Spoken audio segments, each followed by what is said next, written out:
ஒரு இளைஞன் வெளியூர் போயிட்டு திரும்பும்போது பாலைவனத்து வழியா வர வேண்டியிருந்தது.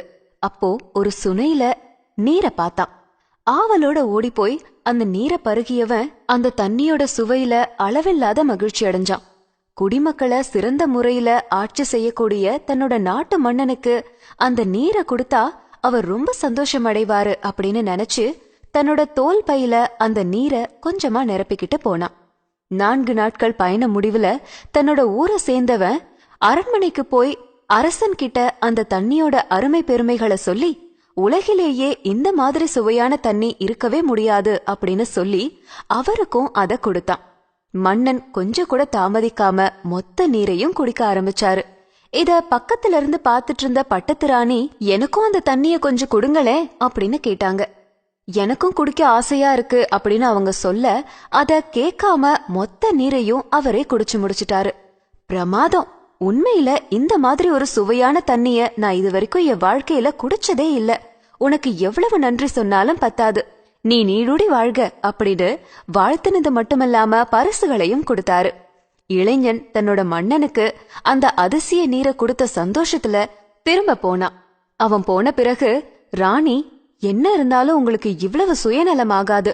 அந்த தண்ணிய எனக்கும் கொஞ்சம் கொடுத்தா என்ன குறைஞ்சா போயிடுவீங்க அப்படின்னு சொன்னாங்க. இல்ல ராணி, நான் மொத்த நீரையும் குடிக்கல. அதுல கொஞ்சம் தண்ணி இருக்கு. நீ வேணும்னா குடிச்சு பாரேன் அப்படின்னு சொன்னாரு. அரசன் சொல்ல ஆர்வத்தோட அதை எடுத்து குடிச்சாங்க.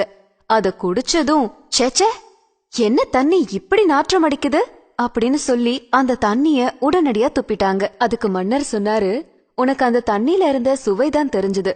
ஆனா அவன் என் மேல வச்சிருந்த அன்புதான் எனக்கு தெரிஞ்சது. பாலைவனத்துல தாகம் எடுத்து அலைந்து திரிந்த ஒருவனுக்கு சாதாரண சுனை நீரே தேவாமிர்தம் மாதிரி இருக்கும். அத மன்னனாகியே எனக்கு கொடுக்கணும் அப்படின்னு நினைச்சு தன்னோட தோல் பையில நிரப்பி கொண்டு வந்தான். அதனால தோலுடைய வாடையும் தண்ணில ஏறிடுச்சு. தண்ணியோட சுவையும் முற்றிலுமா மாறிடுச்சு.